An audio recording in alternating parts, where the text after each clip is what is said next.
साथियों, आज के इस वीडियो में हम जानते हैं कि बिहार में जो विशेष सर्वेक्षण का काम चल रहा है, वो अगले 3 से 4 महीनों के लिए बढ़ा दिया गया है। ऐसा क्यों हुआ है, उसका क्या कारण है, इसके बारे में हम समझेंगे। साथ ही इस वीडियो में हम जानेंगे कि अब आवश्यक दस्तावेज क्या है। सरकार की तरफ से कुछ दिन पहले एक नोटिफिकेशन आया था, इसमें ये क्लैरिटी दिया गया था कि हमें कौन-कौन सा डॉक्यूमेंट लगाना है और कौन-कौन सा डॉक्यूमेंट नहीं लगाना है। इस वीडियो में हम जानेंगे पूरा प्रोसेस कि क्या लगाना है, क्या नहीं लगाना है और इसके बाद भी अगर आपको कोई समस्या आ रही हो तो हमने अपना नंबर दे दिया है। आप हमें सुबह में 9 बजे से लेकर के शाम को 6 बजे तक व्हाट्सएप कर सकते हैं अपनी समस्या, हम आपको रिप्लाई कर देंगे। सबसे पहले समझते हैं सरकार ने आखिर 3 महीने से 4 महीने का समय क्यों दिया है। बहुत सारे रैयतों का यह शिकायत आ रहा था कि उनका जो जमीन का पेपर है, उनको उनका पेपर नहीं मिल रहा है। कुछ रैयतों के पास उनका खेसरा, खतियान, केवाला के बारे में कोई जानकारी नहीं है। कुछ ऐसे भी किसान हैं, कुछ ऐसे भी रैयत है, उनको अपना प्लॉट कहाँ है, यह भी नहीं पता है। खासकर वैसे लोगों को जिनके पूर्वज तो गाँव में रहते थे, लेकिन अब उनके बच्चे बाहर रहने लगे हैं, बाहर नौकरी कर रहे हैं। तो वैसी स्थिति में उनको अपने घर पे आके सबसे पहले यह जानना होगा कि उनका प्लॉट कौन-सा है। फिर नक्शा के माध्यम से उस प्लॉट का खाता नंबर और खेसरा नंबर उसको प्राप्त करना होगा। एक बार जब खाता नंबर, खेसरा नंबर उनको मिल जाएगा, उस के बाद वह आसानी से ऑनलाइन के माध्यम से अपना वंशावली से जो उसको जमीन प्राप्त हुई होगी, मतलब उसके पूर्वज से जो जमीन प्राप्त हुई होगी, खतियानी जमीन हो या उसके पूर्वज ने केवाला करवाया हो, उसके बारे में वो जानकारी प्राप्त कर सकता है। हमने ऑलरेडी इसके ऊपर कई वीडियोज बनाया हुआ है कि अपना अगर पुराना से पुराना जमीन का जगहबंदी, खतियान, केवाला कैसे निकाले। आप चाहें तो उस वीडियो को हमारे चैनल पर जाकर के देख सकते हैं और उस माध्यम से निकाल सकते हैं। दोस्तों, अब बहुत सारे लोग ये सोच रहे हैं कि सरकार ने जैसे 3 से 4 महीने का समय दिया है, क्या यह सर्वे का काम रुक जाएगा? दोस्तों, यहाँ मैं क्लियर कर दूं कि सरकार की तरफ से स्पष्ट किया गया है, यह सर्वे का काम बिल्कुल ही नहीं रुकेगा। यह सर्वे का काम चलता ही रहेगा। केवल ये वन टाइम 3 से 4 महीनों के लिए मोहलत दिया गया है। पहले यह मोहलत 30 सितंबर तक के लिए दिया गया था। अभी भी इसका आधिकारिक नोटिफिकेशन नहीं आया है कि समय कितने तारीख तक के लिए बढ़ा है, क्योंकि यह फैसला मुख्यमंत्री श्री नीतीश कुमार जी को लेना है और यह डिसीजन कैबिनेट के माध्यम से होता है। एक बार जब कैबिनेट इसको अप्रूव कर देगा, फिर नोटिफिकेशन के माध्यम से आ जाएगा, जो हम आपको अपने चैनल पे भी आपको इसके बारे में बताएंगे। लेकिन ऐसा चल रहा है कि कम से कम तो 3 महीना होगा ही, हो सकता है ये 4 महीने के लिए भी बढ़ जाए। तो ऐसा अब नहीं करें आप कि 4 महीने के लिए बढ़ गया तो आप निश्चिंत हो जाएं। आप जितना जल्दी हो सकता है आप अपना स्व घोषणा पत्र यानी जो प्रपत्र 2 है उसको और वंशावली प्रपत्र को आप भर लें और भर के ऑनलाइन सबमिट कर दें। अभी जो आपके सामने ये वेबसाइट है ओपन है, डीआरएसएस का वेबसाइट, इसी वेबसाइट से यहाँ पे क्लिक करके आप फॉर्म डाउनलोड कर सकते हैं, प्रपत्र 2, और यहाँ से। हालांकि यहाँ से जो आप प्रपत्र डाउनलोड करेंगे, इसमें फॉन्ट साइज काफी छोटा है, जो मैं एक आपको डाउनलोड करके दिखा भी देता हूँ एग्जांपल के लिए। प्रपत्र ओपन हो गया। इसके अंदर अगर आप देखेंगे तो ओपन होने के बाद एकदम स्पेस काफी कम है। यहाँ पे देखिए काफी कम है, जहाँ पे कि चौहद्दी वगैरह आप सही से नहीं लिख सकते हैं। इसके लिए ऑलरेडी अपने चैनल पे आप हमारे वीडियोज पे जाएंगे तो डिस्क्रिप्शन में हमने सभी का सही सही फॉर्मेट बना के रख दिया है, जिसमें कि अधिक जगह दिया गया है जहां पर कि आप अपना सही से भर सकते हैं अपना जमीन का डिटेल, अपना चौहद्दी। साथ ही हमारे फॉर्मेट्स को जब आप यूज करेंगे तो आप देखेंगे कि हमने कुछ और अलग से फॉर्मेट भी बनाया है। जैसे बहन बेटी के नाम से अगर आपका जमीन आपको नहीं देना है तो उस केस में उससे आपको एनओसी कैसे बनवाना है, एनओसी का क्या फॉर्मेट्स है। इसके अलावा अगर आपके परिवार में आपसी बंटवारा नहीं हुआ है जमीन का, सबसे पहले आपको आपसी बंटवारा करना होगा, उसका क्या तरीका है, उसका क्या फॉर्मेट्स है, इसके लिए भी हमारे चैनल्स पे आपको वीडियो मिल जाएगा दोस्तों। ठीक है दोस्तों, तो सबसे पहले आपको इसी पोर्टल के उपयोग से ही आपको आपको फॉर्मेट डाउनलोड कर लीजिए या हमारे चैनल से आप फॉर्मेट डाउनलोड कर लीजिए, उसको भर करके और हमने जैसे वीडियो में बताया है उस तरीके से उसको बिल्कुल आप भरिए और ऑनलाइन उसको सबमिट कर दीजिए। अब हम यहाँ पे बात कर रहे थे कि सर्वे क्यों नहीं रुकेगा। उसका 2 मुख्य वजह है। एक यह है कि यह सर्वे 130 साल के बाद किसी सरकार ने कोशिश किया है करने का, और नीतीश कुमार का ये ड्रीम प्रोजेक्ट है कि इस कार्य को वो पूरा करेंगे, और नीतीश कुमार जी जिस काम को ठान लेते हैं उस काम को वो पूरा करके रहते हैं। ठीक है, ये सर्वे बंद नहीं होगा। दूसरा, ऐसा नहीं है कि सभी लोग सर्वे का विरोध कर रहे हैं। हाँ, कुछ लोगों ने हाई कोर्ट में पीआईएल दाखिल जरूर किया है, इस पे अभी सुनवाई होना बाकी है।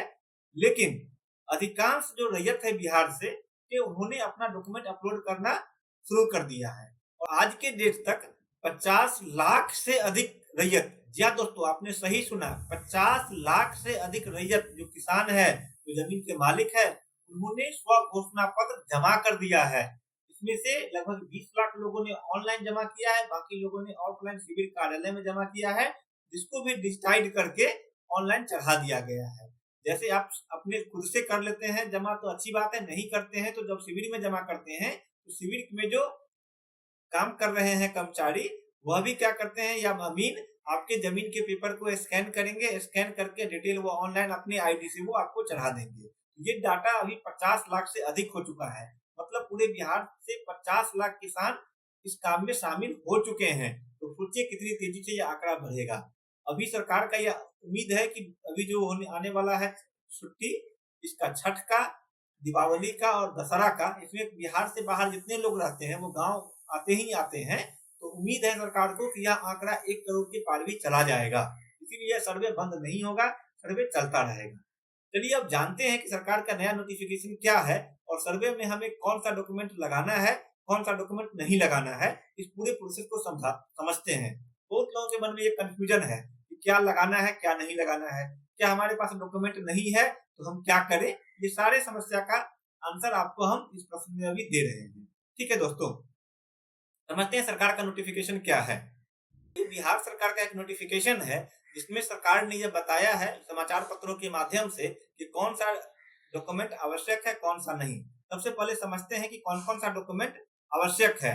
सबसे पहले अगर आप आवश्यक डॉक्यूमेंट की बात करेंगे तो सबसे पहला जो डॉक्यूमेंट है जो आवश्यक है वह है स्व घोषणा प्रपत्र 2, जो फॉर्म 2 है वो आपको तैयार करना है। अगर आप रैयत हैं, जैसे हमारा जमीन है भूधारक, भूधारक का मतलब होता है जिसके पास वो जमीन है उसको भरना है, चाहे वह जमीन आपको खुद खरीदे हैं, चाहे वह जमीन आपको दान के माध्यम से मिला है, चाहे वो जमीन आपको सरकार के माध्यम से आपको बताया गया है आपको मिला है, या वो जमीन आपने किसी से बदलैन में लिया है, या आपके पूर्वजों से वो जमीन आपको प्राप्त है। किसी भी माध्यम से अगर जमीन आपको प्राप्त है और आज के समय में उस जमीन पर मालिकाना हक आपका है, आप उस जमीन पे खेती बाड़ी कर रहे हैं, आपके कब्जे में वो जमीन है, उस सभी जमीन का आपको प्रपत्र 2 भरना है।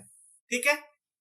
दूसरा जो आवश्यक डॉक्यूमेंट है वो है कि आप अगर खतियानी रैयत है, मतलब आपका जो जमीन है आपके पूर्वज के नाम से, आपके दादा के नाम से है, आपके दादा के नाम से है, हो सकता है उनके नाम से खतियान हो या आपके दादा परदादा ने किसी से जमीन खरीदा हो तो उनके पास पूर्वज का केवाला हो।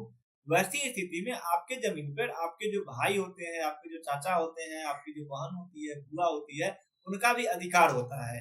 इस स्थिति में आपको प्रपत्र 3(1) भी भरना है। ठीक है, जिसको हम लोग वंशावली फॉर्म बोलते हैं, इसको भी आपको सबमिट करना है। लेकिन वंशावली पत्र उन्हीं के लिए अनिवार्य है जो प्रपत्र 3(1) है, जिनका जमीन उनके पूर्वज के नाम से है। लेकिन जमीन आपने यदि स्वयं खरीदा है तो आपको इसको भरने की जरूरत नहीं है, आपको केवल प्रपत्र 2 लगाना है। इसके अलावा अगर आपके पास राजस्व रसीद है, जैसे आपके जमीन का रसीद कट रहा होगा तो आपको रसीद की छाया प्रति आपको साथ में लगाना है। ठीक है, अगर उसमें आपको केवल आपको सिग्नेचर कर दीजिए, अपना हाथ से साइन कर दीजिए रसीद पे और उसको लगा दीजिए। यदि आपने जमीन को खरीदा है या किसी से बदलैन किया है या किसी को दान में दिया है तो उसके लिए जो आपने केवाला करवाया हुआ है उसकी कॉपी आपको लगाना है। या दान में मिला है तो भूदान की जो पर्ची होती है वो पर्ची का आपको यहाँ पे साथ में लगाना है। कभी कभी क्या होता है कि किसी जमीन पे केस होता है तो कोर्ट के ऑर्डर से वो जमीन आपको मिलता है, अगर वो जमीन आपको न्यायालय के आदेश से मिला है उसकी जो कॉपी होती है उसको आपको लगा देना है। कभी कभी सरकार क्या करता है जमीन आपको देता है जैसे बसाने के लिए, उसका भी आपको देना है। ठीक है, यहाँ पे क्लियर लिखा गया है कि जमावती रैयत अगर जीवित है तो घोषणा पत्र और प्रपत्र 2 देंगे, वंशावली नहीं देंगे। ठीक है दोस्तों, तो आपको क्लियर हो गया है कि आपको क्या करना है। अगर जमीन आपके नाम से है तो केवल प्रपत्र 2 और इसमें से कोई एक डॉक्यूमेंट दे दीजिए। अगर आपका जमीन आपके पूर्वज के नाम से है तो आप वंशावली 2 के साथ वंशावली का जो फॉर्मेट है वो लगाइए। दूसरा, इसमें से कोई एक डॉक्यूमेंट जो भी आपके पास है, आपके पास रसीद है तो रसीद लगा दीजिए, केवाला की कॉपी है तो केवाला की कॉपी लगा दीजिए, खतियान की कॉपी है खतियान की कॉपी लगा दीजिए, जमाबंदी है तो जमाबंदी की कॉपी लगा दीजिए। अगर आपके पास कोई भी डॉक्यूमेंट नहीं है उस स्थिति में भी आपको ये दोनों फॉर्म भर के भरना है। वैसे हमने अपनी वीडियो में बताया हुआ है कि आपके पास कोई भी डॉक्यूमेंट नहीं है, फिर भी आप ऑनलाइन माध्यम से कोई ना कोई डॉक्यूमेंट अपने जमीन का आप चाहें तो आसानी से निकाल सकते हैं और उसकी फोटो कॉपी या कंप्यूटर जो जनित जो कॉपी है उसको आप साथ में लगा सकते हैं, वह भी सर्वे में मान्य होगा।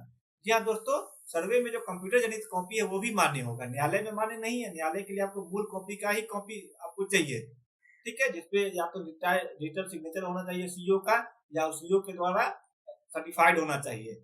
लेकिन इसके अंदर सर्वे के अंदर आपके पास कंप्यूटराइज जो आपने जमीन का कोई भी रिकॉर्ड निकाला हुआ है वह भी आपको जमा कर सकते हैं। एक और डॉक्यूमेंट है जो इसके साथ में लगाना है, जो यहाँ पे नहीं लिखा हुआ है, वो है आपको अपना आधार कार्ड का कॉपी साथ में लगाना है दोस्तों, ठीक है। ये सारे डॉक्यूमेंट को आपको क्या करना है, बना लेना है, एक पीडीएफ फाइल बना लेना है और एक पीडीएफ फाइल बना करके यहाँ पे जो फॉर्मेट्स है कि स्व घोषणा प्रपत्र को समर्पित करे, यहाँ पे जाकर के आपको क्लिक करना है और क्लिक करके आप यहाँ से इसको सबमिट कर सकते हैं। ऑलरेडी हमने वीडियो में बताया हुआ है कि कैसे सबमिट करना है, ठीक है दोस्तों। अब जानते हैं कि क्या आवश्यक नहीं है। बहुत सारे अभी लोग क्या करते हैं, नोटरी में, कोर्ट में, जहाँ पे जमीन का रजिस्ट्री होता है, रजिस्ट्री ऑफिस में, सीईओ ऑफिस में दौड़ रहे हैं, अनावश्यक परेशान हो रहे हैं। कुछ लोग बाहर से अपना काम छोड़ के आ रहे हैं, किसी को परेशान होने की जरूरत नहीं है। समझते हैं कि क्या क्या हमको नहीं करना है। सबसे पहले जो वंशावली आप बनाते हैं, इसको किसी भी नोटरी से या किसी भी मजिस्ट्रेट से बनवाने की जरूरत नहीं है, ठीक है। न ही आपको ग्राम पंचायत के प्रतिनिधि जैसे मुखिया हो गया, सरपंच हो गया, ऐसे साइन करवाने की जरूरत है। आपको केवल प्रपत्र 3(1) में भर करके स्वयं आप उसमें सिग्नेचर कर दीजिए और लगा दीजिए। अगर आपके भाई, आपके चाचा भी आपके उसमें साइन करने के लिए तैयार नहीं है तो भी उसकी भी जरूरत नहीं है, आप खुद से साइन करके उसमें लगा दीजिए। जब वो अमीन आपके जमीन पर आएंगे उस समय आपके चाचा से, आपके जो अगल बगल में जिनका जमीन होगा उनसे पूछ लेंगे और जो आम सभा होगी, आम सभा में आपके वंशावली को सत्यापित अमीन खुद कर लेंगे। इनके परिवार में क्या 2 लड़के हैं, उन लड़कों के 2 लड़के हैं, कोई लड़की तो नहीं है। जो आपने लिखा है उसको वो सत्यापित वहां पे खुद कर लेंगे, ठीक है। इसके लिए आपको कहीं भी जाने की जरूरत नहीं है, केवल प्रपत्र 3(1) आप भर लीजिए।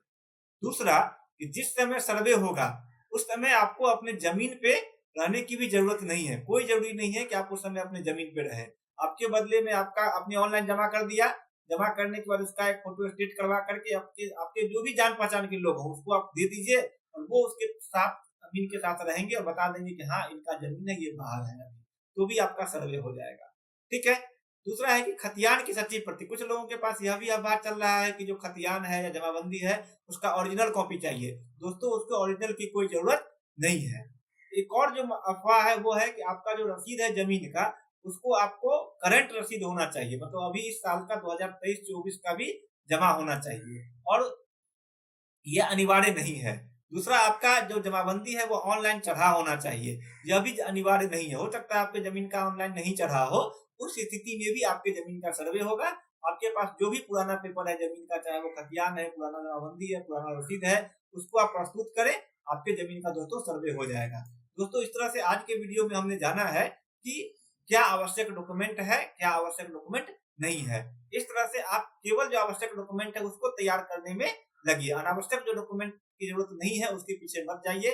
घर बैठे ऑनलाइन हमारे वीडियो को देख करके आप सारा डॉक्यूमेंट डाउनलोड कर सकते हैं, खुद से प्रपत्र 2, प्रपत्र 3 भर सकते हैं और खुद से ऑनलाइन जमा कर सकते हैं। आपको कहीं भी जाने की जरूरत नहीं है। इसके बाद भी अगर समस्या रहती है तो आप हमें व्हाट्सएप कीजिए, हम आपको हल करेंगे। वीडियो को देखने के लिए धन्यवाद। Thank you very much.